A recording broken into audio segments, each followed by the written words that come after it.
Without further ado, I want to introduce today's speaker, Greg Adlington. He is a principal organizer of Milwaukee Wealth Builders and one of our organizers, and he's brought a lot of good experience to our organizing team. Greg worked at the largest bank in Canada for a number of years before he took a detour and became a golf pro for 20 years. He rejoined the financial industry about 10 years ago and formed Next Generation Commercial Capital, a non-bank financial lender in 2010, I believe it was. A lot of experience here. He has, in private conversations and in his chiming in to help people who are stumbling up here like I do sometimes, he's just really been insightful, and he's bringing a lot of good stuff to the table for us today. Thank you for being here.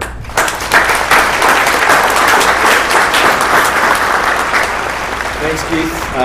Thanks everybody for being here. Today, we're going to spend a little time talking about money, but just a couple things before we get going. You have some information on your table. None of that information is germane to what we're going to talk about right now. We're going to talk about that when we're done. So if I catch you peering at things that you shouldn't be peering at, you might get noticed. It's over there. Yeah. Anyway, there is some very valuable information in there, but I do want to wait till we're done. And I would also ask that if you have questions as we're going along, write them down. I'll try and address everything when we're done. I have 8 or 9 slides that I want to go through, and I'm going to kind of, the slides basically will sort of give you the topic of what I want to discuss, and I'm going to kind of freeform this a little bit based on my experiences with my clients. I have a couple of stories that I hopefully will share with you as we go along as well. So, money makes the world go round. How do you get on the carousel? How do you get your share of the money? Well, let me start with asking you a question. There are 2 primary reasons that every small business fails. Anybody have an idea what they are? Lack of direction, lack of money. Lack of capital and poor management. Okay? Whoop. Now, poor management's number 1, 2 is lack of capital, C number 1. Okay? If you don't have enough capital to start your business, you're going to fail. Most small businesses fail within the first 18 months. With restaurants, I'm sure sort of everybody's dream small business, it can be much more accelerated than that if you don't have enough capital. So it's something that when you sit down and look at this business that you want to develop, I want to be an entrepreneur, I want to develop whatever, you need to make sure that when you do this, that you are going to have enough capital that once your business starts, the invariable hiccup can be tolerated. Now, where you get that capital is up to you. I'm going to walk through a couple of slides that give you an idea, and I'm going to give you some insight on where capital really is available to people. But again, do you have enough capital to launch? Do you have any reserves? What happens if my restaurant is not filled week 1? How do I make payroll? What are your short and long-term needs? Do I have a short-term need? I want to start a marketing campaign. I need 10 grand to get on the radio, get things going out there. What are my long-term needs? Do I need to build out for the inevitable expansion that I hope that will occur? And do you have a source for additional funding? And this is something that's really critical. I was speaking earlier with Maggie about this. It's amazing that for most people, even those in business, that the 2 biggest finance transactions they deal with are their car and their home mortgage. And I will challenge anybody in here that has read either one of those 2 contracts. So you don't know what's in there. So then you want to go to a bank and say, I need 300 grand to start my new business. Banker's going to look at you and he's going to have a whole host of questions, and if you aren't able to answer them, you're going to get a very, pat on the head and send you on your merry way.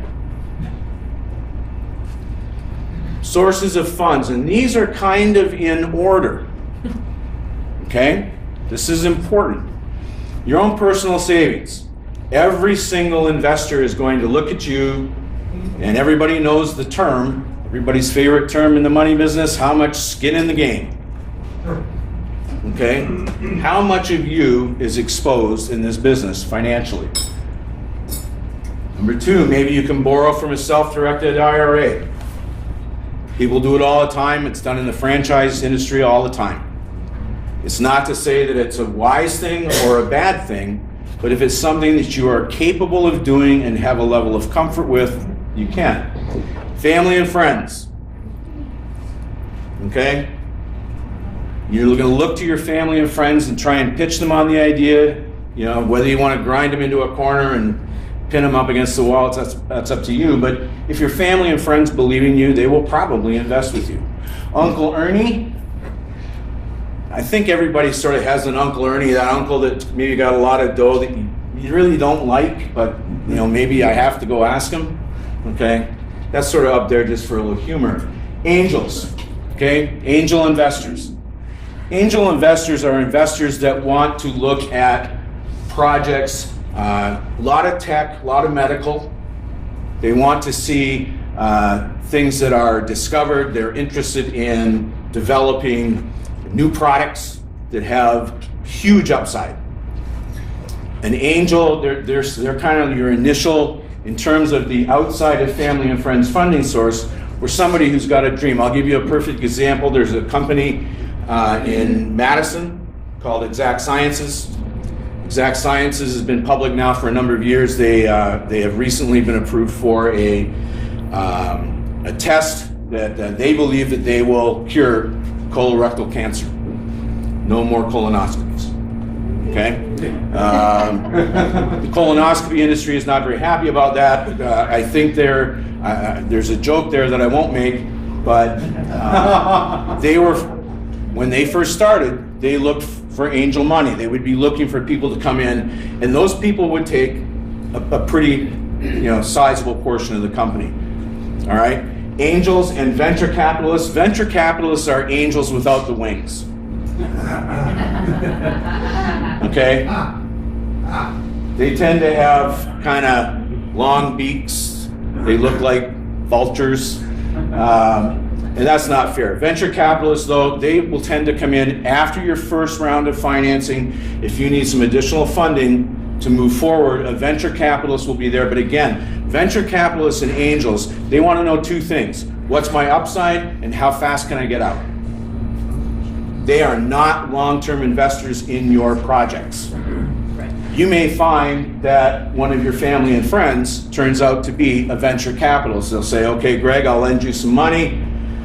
I need to know what's my upside and when can I get paid off. They do not want to be in the business of running your business. They want to provide you some impetus, get in, get out, and move on to the next project. Now, the next 3 or 4 of these are things that people generally aren't aware of.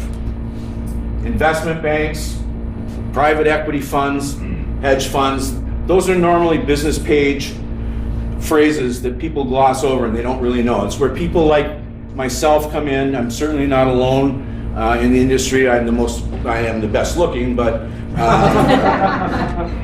there are tremendous dollars out there that are available for investment, but you need to know where to look. And you need to know how to present to these particular groups. There are investments. Anybody heard of Blackstone? Greenlight Capital? Okay. Greenlight, 40 billion under management. Blackstone, I think, is it Blackstone? May not be them. There's one of these companies manages $17 trillion. Okay? That's the economies of most of the rest of the world. They have a lot of money under management. They're looking to deploy that money, and they have the ability to deploy it in virtually any industry. Private equity funds. A private equity fund could be Maggie, David, me, Roger. pooling our money together and say, well, we're a private equity fund and now we'll go invest. Technically, you could do that. But a private equity fund is just that. It's private money, maybe family office capital. And again, there are there are trillions of dollars of this available. Now, the key is finding out, who do I talk to? How do I present? Below that is probably one of the most popular new things, and actually Derek is testing this now in attempting to crowdfund. There are, I won't say millions, but I bet there are thousands of crowdfunding sites out there. What's a crowdfunding site? Basically, you put your idea out there and say, hey, invest in me. Now, each different site will have its own set of rules. There are some that are nonprofit. There are some where you have to produce some things. There's one called Indiegogo, which is basically for movies, people trying to raise money for independent movies. So you need to really know what you're in for there. And they have very specific rules on how much money you can try and attract, what you can use the money for, and what happens if you don't meet your goal.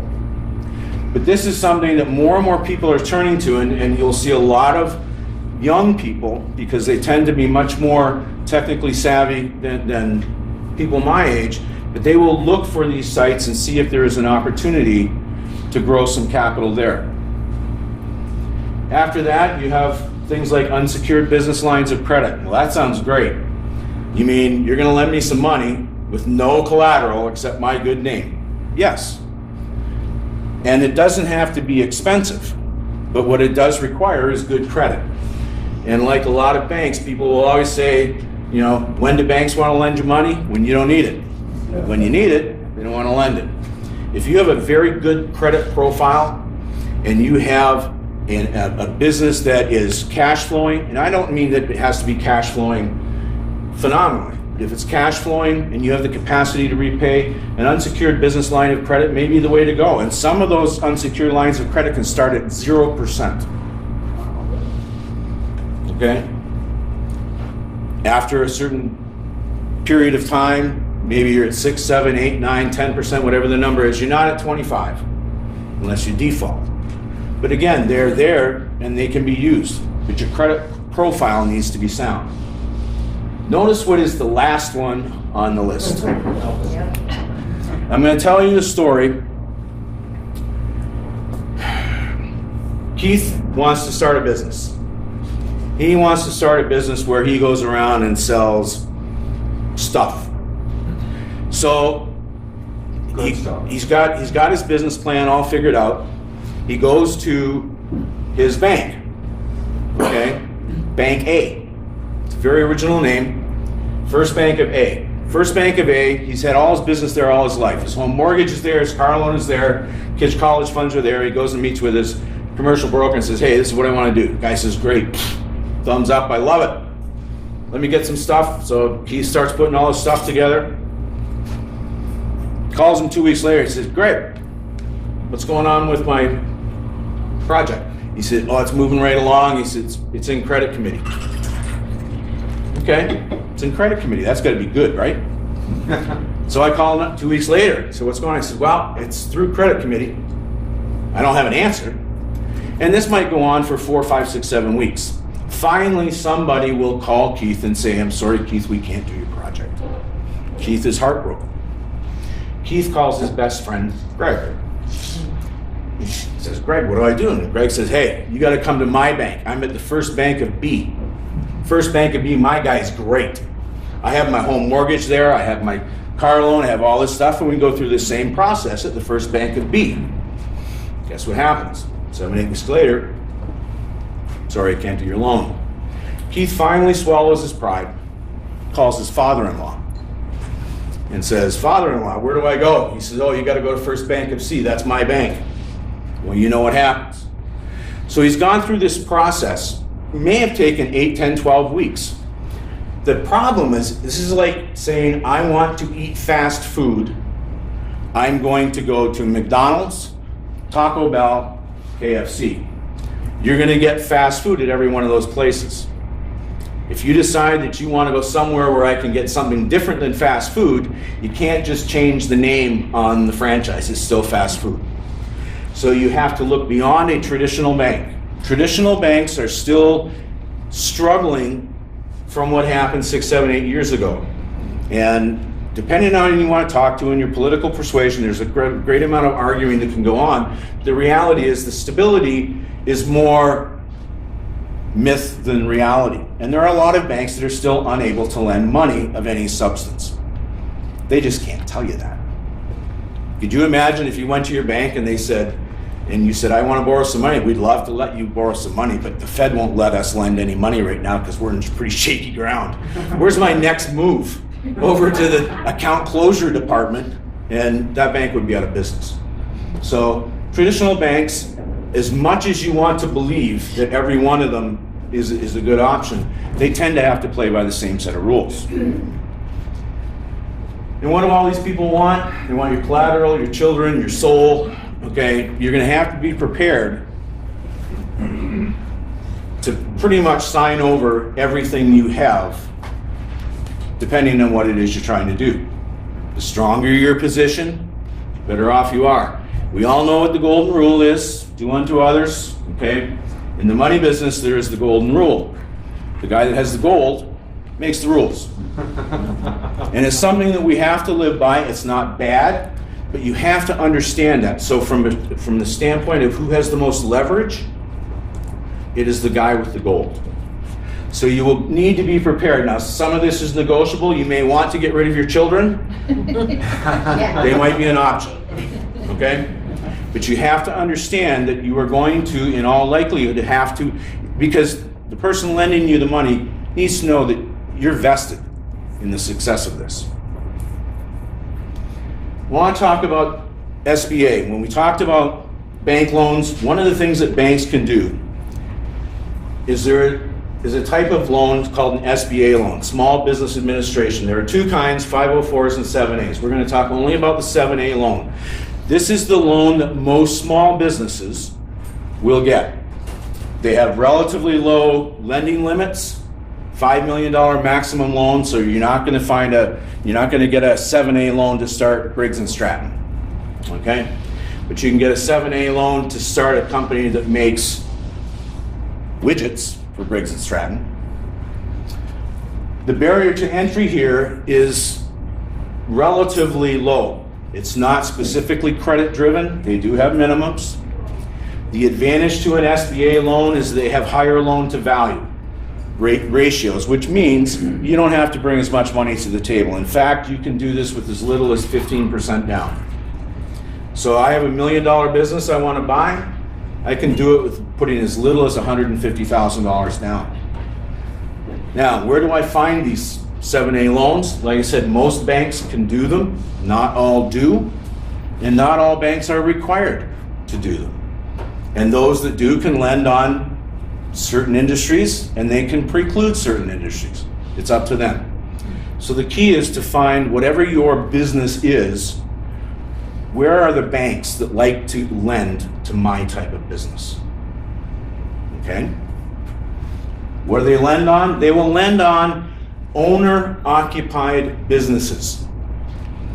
To be owner-occupied, now they can do this with or without real estate, but if it has real estate, 51% of that real estate must be owner-occupied. Okay? You can lease out and rent out the rest, and you can generate income from there. But at least 51% of the business has to be owner-occupied. So a shopping mall could not get an SBA loan because you've got all these different places there. So they do have a list of, but it's easier to figure out who you can't lend to. Okay, that list is much smaller. It's a very, very broad program. How do I qualify? I'll answer your question. Just write it down and we'll answer it at the end. How do I qualify for this? Okay, first of all, you're going to need to have a business plan. If you're buying an existing business, you're going to have to have access to their financials, and we're going to address that in a few minutes. You're going to have a pro forma. What am I going to do? You're going to have to be able to sell somebody on, hey, I'm going to make this big investment in you. How am I going to know that you're going to pay it back?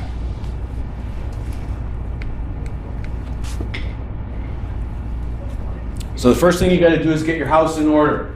Almost every lender follows the 4 C's. Okay, not quite the same as in diamonds, but character, capacity, collateral, and conditions. Character, are you a person of sound moral compass? Okay? Or do you just make me feel slimy? So you're going to have to sell somebody on your ability to pay the loan back, get them to understand your commitment to pay the loan back. They will check your credit. They will look at how you conduct the rest of your business. Capacity. Capacity simply means, are you going to be able to generate enough revenue to pay this back? How am I going to get paid back? Collateral. What am I going to get to hold just in case you can't? And conditions. What are the general economic conditions for the type of business you're trying to start?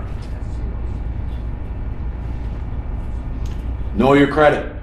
This is the first and most important part. You need to know your credit profile. Poor credit, it's your Achilles heel. It will get you denied from more loans than you know what to do with. If your credit has been dinged, if it has been harmed, you need to find somebody to help you fix it. Statistically, over 70% of all credit reports, personal credit reports, have material flaws, which means it's not your fault, but it may be driving your score down. I dealt with somebody a number of years ago who had, and the name doesn't matter, but it was, David M. Smith, and there was a David M. Smith with an E, and somehow the credit profiles got put together, and it took us over a year. This guy did nothing wrong. Nothing. It took us over a year to get his credit cleaned up. It's worse than the IRS in terms of guilty until proven innocent. So fix that first. One of the very first things you should do if you're looking at starting a business, hey, what does my credit profile look like? You can look it up online. Lots of free places. Do not go to freecreditreport.com because it's not free. There is you are entitled by law to receive your 3 bureaus once a year. You go to annualcreditreport.com. It will not give you a score, but it will tell you everything that's on your credit profile. Okay, so now we've decided we want to go to our bank and get a loan. What are we going to do? We're going to try and provide some financial information. If I have an existing business that I'm going to buy, there should be some historical statements available. In fact, if the seller will not provide those, run. Okay? The other financial reporting you will provide is called a pro forma, a forward-looking statement. Now, on the historical, are they audited? Or was this just something you put together on your QuickBooks? At the very least, you're going to want a letter from your accountant that says, these numbers have been reviewed by me, and they appear accurate to the best of my knowledge. In conformance with GAAP? No, not necessarily. That would be a fully audited statement would be something that conformed to GAAP, generally accepted accounting principles. Are they concise? Don't give me something that's 17 pages long when a 1-page summary or 2-page summary would work. And 3, do they tell a story? I would like to see, obviously, financials that show the potential for growth, the potential for increase in profitability. Now, on my pro forma, I need at least 2 years going forward, and the first year will need to be on a month-by-month basis. I want to know where you're going to generate revenue and where your expenses are coming from. They must make sense, and they must tell a story. And I cannot tell you, this is where I have seen so many people screw up, because I get all this information before it goes to a lender. So they're fortunate that I am their filter. But I'll say, okay, I need a month by month, and they send me payroll of $1,200 a month every month. And they send me some other expense at $100 a month every month. All they've done is they've just, added everything forward. copied it forward. I want to know, when is your payroll going to fluctuate? You're going to start a tree service. Well, you'll be busy in March, April, May, September, October, November.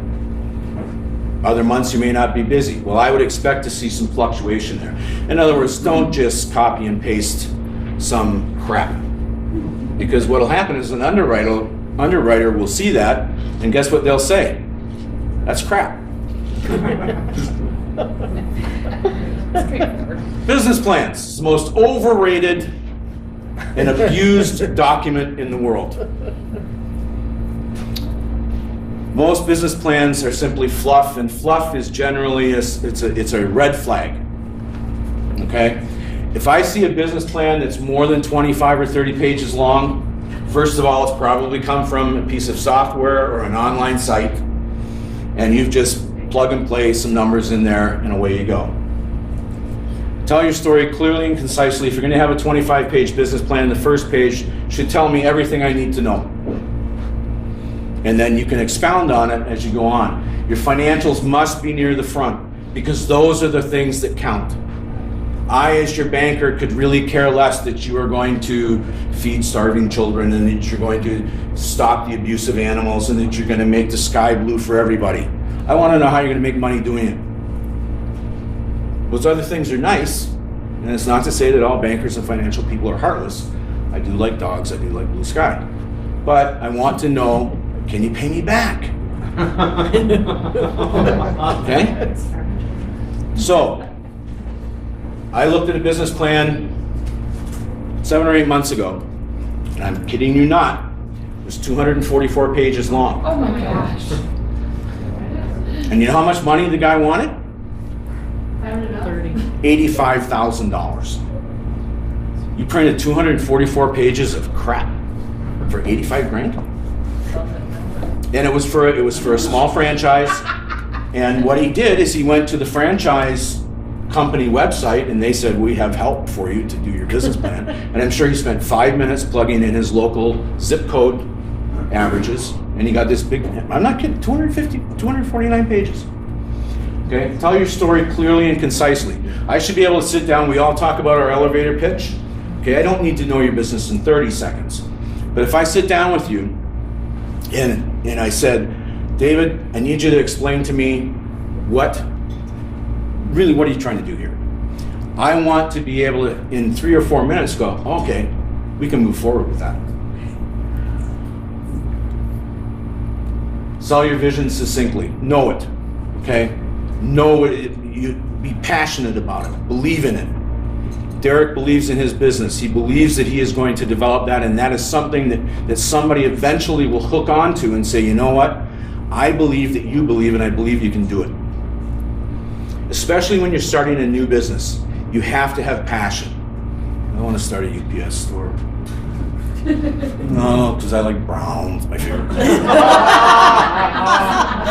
It's not going to work. It's not going to work.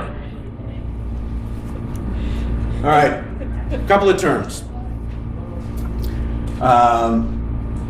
EBITDA, very common term that gets thrown around. When you're reading financial statements and when you're starting a new business, somebody will say, what's your EBITDA? And you're going to say, excuse me, I don't speak Spanish.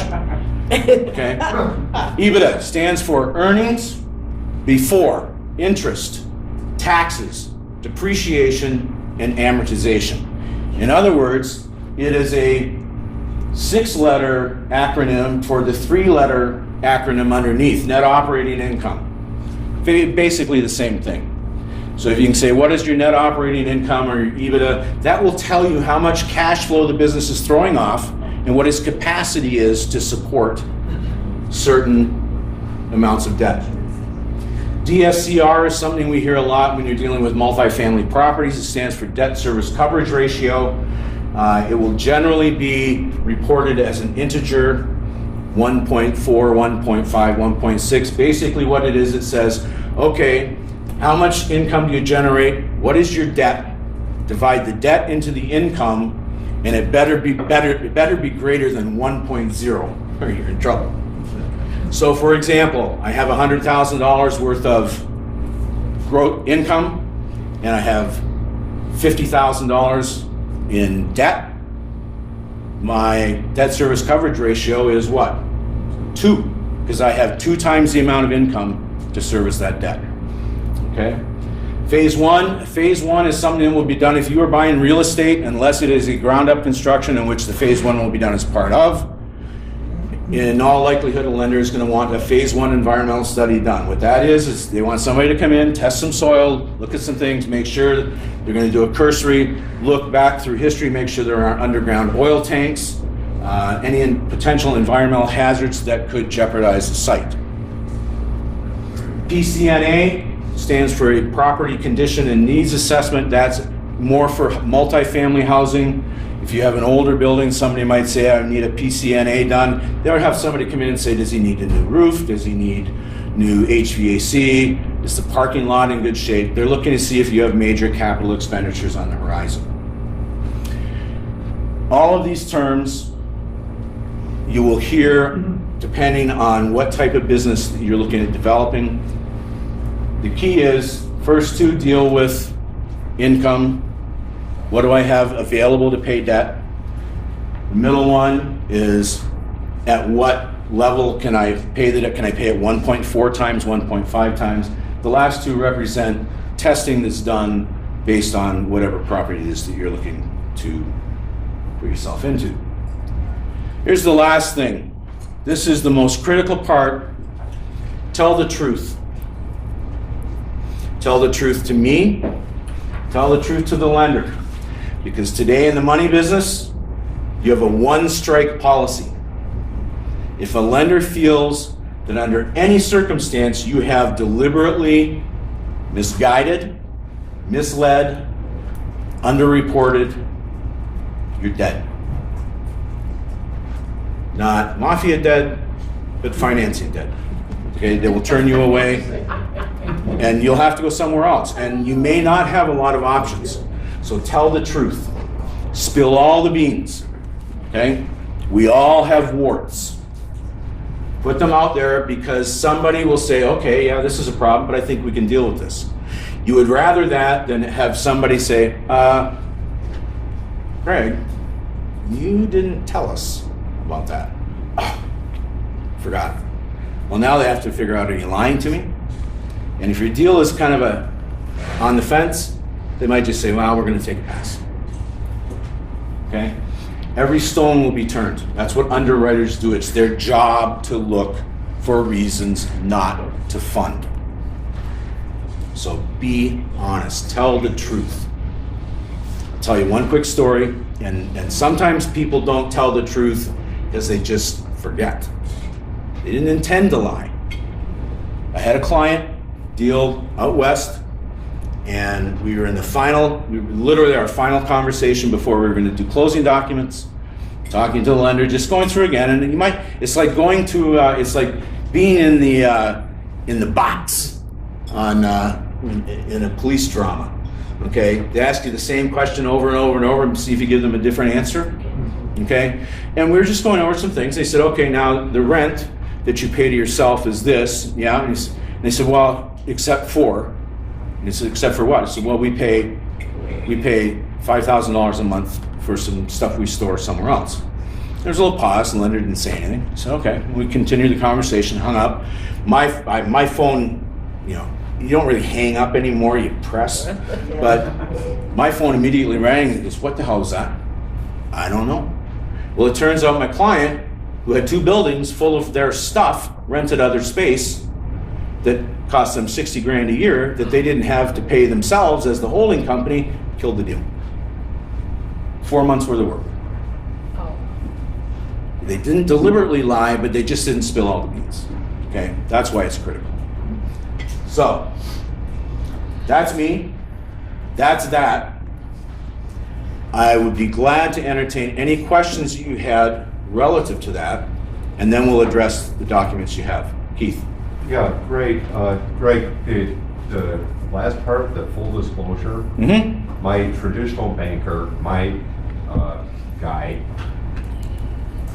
spoke here 2 or 3 years ago, and that was the whole nature of his thing. The number one thing he wants is no surprises of any kind. Keep them informed. Just remember we talked about the 4 C's. First one, character. Tell the truth. Yeah. And then there were a few items that I didn't hear you mention that I think people use to finance. Credit cards. Mm-hmm. Not that you want to, but I know that a lot of stuff. A lot of businesses get funded by credit cards, and that's how a lot of small businesses start. What you need to do if you're going to do that is understand, what is my cost of money to do that? And there are periods of time throughout history where that cost of money can be very cheap. Everybody's got zero balances for 12 months. You just keep transferring balances, and that's that. But at some point you miss a payment and all of a sudden you have a huge bill. What I encourage people to do is, if that's something you have to do, that as you generate cash flow, you have to look at what debt needs to be paid first. And even though it's unsecured debt, it affects your credit. That's the hammer. It may be unsecured. If you don't pay it, your credit score is going to drop 150 points, and now you can't even get a used car loan. So pay that off first, and then there are ways, as you develop cash flow, if you develop accounts receivable that may take some time to be paid, there are ways to finance that as well. But you continually look for ways to move into less costly money. Okay, and thank you. And another one I've heard of is factoring receivable. Mm-hmm. Who does that, and is that? I do that, and factoring is, and factors will tell you that it's actually not, there's no real interest rate. What they do is they are buying your receivables at a discount. So you run on average every month $50,000 in receivables. Rather than hire another person to go chase those people, you sell your receivables to a factor. They might buy them at a 4 or 5% discount. Now it's their job to go collect the money. And what they do is they make their money hopefully on being able to collect 100% instead of the 96% or whatever they paid for the debt. And then one other thing I was wondering about is anything for veterans. You mentioned SBA, but actually, interestingly enough, the SBA came out not too long ago and announced that they would, under certain circumstances, consider 100% financing for veterans. Now, I have not financed a veteran at 100%. But I can tell you, there are, as I told you before, there are all kinds of different SBA companies, and there are a handful of, essentially, they're almost like credit union SBAs. They're sort of non-for-profit. And don't anybody take this the wrong way, but for some of these particular SBA lenders, they look for individuals that fit very definite categories. They would like a veteran with one leg, maybe gay, potentially a minority.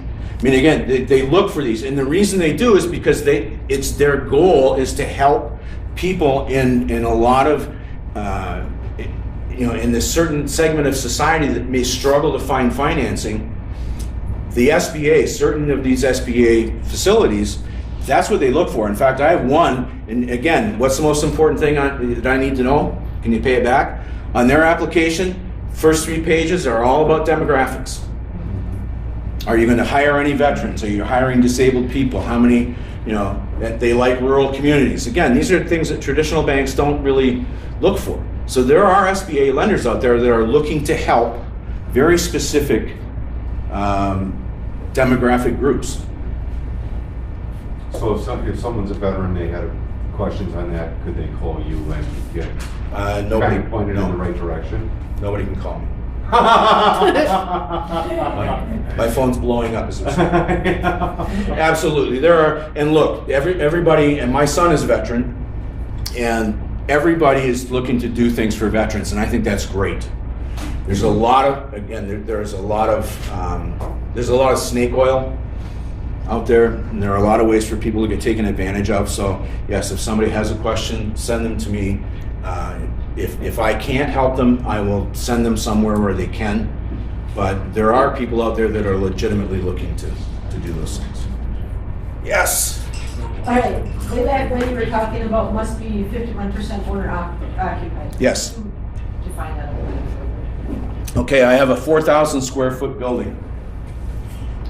I must occupy, as the owner of my business, I must occupy at least 2,005 feet of the building.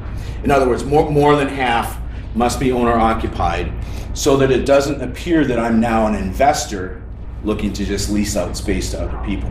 So if you were running a business from your home, would that No. not be an issue? No. Or Well, do it?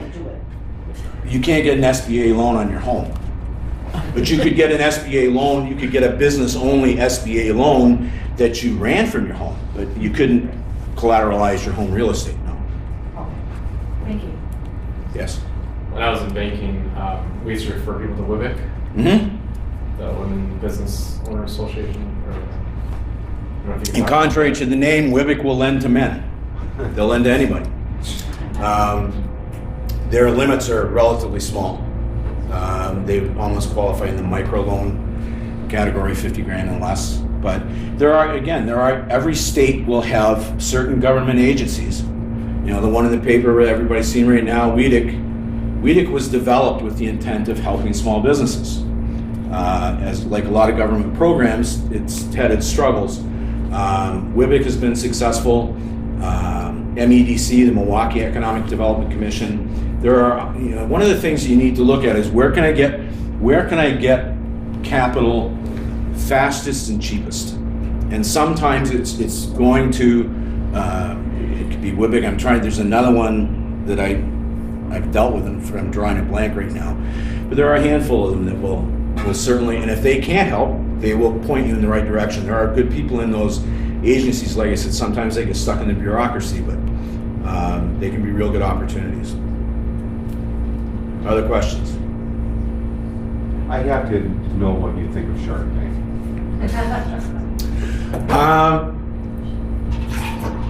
Shark Tank is good TV. And if you look at Shark Tank is kind of like for business what American Idol was for singers. It's a showcase. And every once in a while somebody will come on there with a great idea. But make no mistake, those guys are sharks. And they make no bones about it. Okay, you want 100 grand, I'll give you 25 grand, I want 98% of your company. And then they have the negotiation and all that. Most of these people that are sitting up there, they have a discretionary fund to sort of fool around with. It's like, okay, maybe I'll do a good deed and all of a sudden I'll be a hero. If I lose it, who cares? It's like, your poker money. Mark Cuban has no interest in somebody developing a worm farm that'll eat landfills. He could care less. Okay? If somebody shows up with a great idea, but you have to remember, most of the people who end up on Shark Tank, they've been down that road of other financing opportunities, and now it's like, okay, here's my last chance. I got to go on TV. It's like going on The Price is Right, hoping you're going to win the. Okay? Yes, ma'am. But don't you think that there's still value to the fact that they're getting their name and their product out there, even if the sharks don't? Oh yeah. Mm-hmm. Well, I'm not saying it's a bad thing at all. If I had something that I thought was a terrific product, and I had an opportunity to get out there on national television, you're darn right I'd be out there. Absolutely. And there have been a handful that have been huge successes. Well, I also think that I'm sorry, I'm just blasting things out. But I also think that they do give a lot of good advice that people may not have thought about. Yeah. When they come in front to do their elevator pitch, if they haven't really thought out their business plan, Mm-hmm. or if they're not truly invested in that product, they'll call them on it. Mm-hmm. I think from a teaching standpoint, that's huge. Well, you'd like to think it was from a teaching standpoint. Why do we watch car races? For the For fresh. Okay. Why did people watch Simon Cowell on American Idol? Because they want to see him destroy something. And so there's a certain amount of, but you're right. If you have the stones to be on there Yeah. and sift through all the crap, yes, there is some good advice. So, David. Well, how is it specifically that you can help us with our businesses? So what is it that you do? What should we have to work with you, and what can we expect as a result? I think that every business needs a roadmap, blueprint, whatever you want to call it. I hesitate to call it a business plan because I'm not big on the fluff. But we need some kind of roadmap. I mean, there are good metaphors out there, but what I can do is, as a small business person, you come to me and say, I'm doing okay. I've got some ideas. Can you help me? Absolutely. And we can sit down and we can parse through your information and again, find out what you're passionate about. You know, Maggie brought this up earlier. You know, find out something you're passionate about, then make money at it. Don't be ashamed of making money. Profit's not a dirty word. Okay? Free is a dirty word. Profit is not a dirty word. So you want to make profit. So what I can do is I can help sit down, look at what you're doing, look at, are you targeting, is your business going in the right direction? Is there somewhere else you can go? And I am not suggesting that I am the be all and end all to that, but what I can do is I can also leverage some of my relationships and say, okay, maybe you need to talk to so-and-so and they'll help you with this particular part of your business. And then we can get you back on track. My business is to help you grow your business. I provide the financial access, capital access, but you have to be capital ready. David. So how do you make your money on that? How do you make money? How do I make my money? I'm a fee-based businessman. Bless you. My business, generally I will charge anywhere from 1% to 3% of a loan, depending on how involved it is and how difficult it is. On a standard SBA loan, generally going to make somewhere around 1% of the loan amount. So, and that's a fee that you know up front, and you don't pay me unless you fund. So, I'm as invested as you. Yes. And can I roll that expense into my loan? In almost every case you can. Yes. So it's very possible. And again, remember with an SBA loan, you're going to come to the table with some skin in the game. Okay. So be prepared to go home, drop your drawers, scrape some skin, make sure it gets in the game. You need to have some money in there, but all the other costs that accrue, I mean, the SBA charges fees, and there's title fees, and there's appraisal fees. Vast majority of that can be funded depending on the structure of the loan for your business. It's the lowest barrier to entry for a small business. A lot of paperwork, that's what you pay me for, but it's a way for people to get in the game. Other questions? I know I've kept you much longer than you wanted. Thank you very much for your attention. Oh, let's go over this stuff on your... Yeah, I totally forgot. We'll do this really quickly, okay? I know people have places to go. Okay.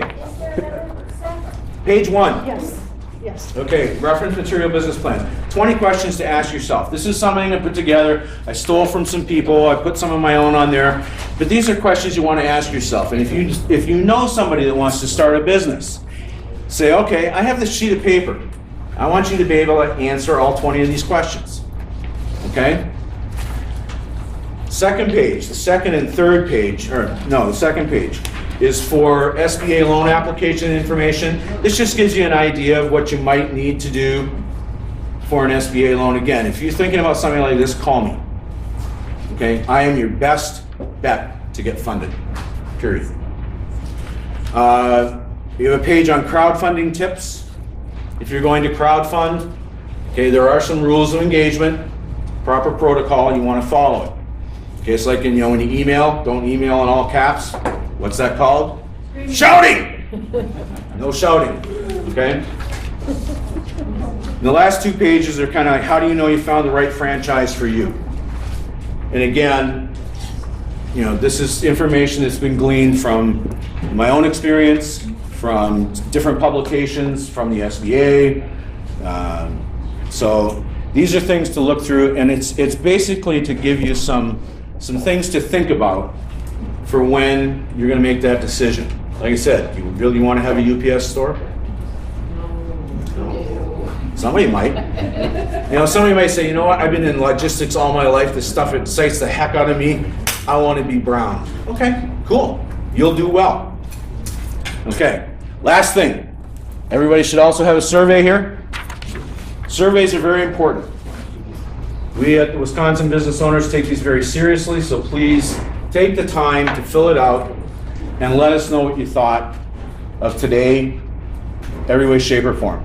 There's no spot on there for cuteness, so you don't have to fill that in.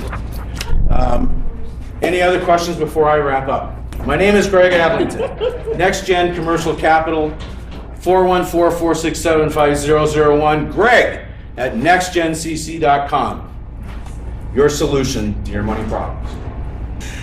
You've been a great group. I appreciate everything, the questions and the consideration. If you have any questions afterwards, please come and see me.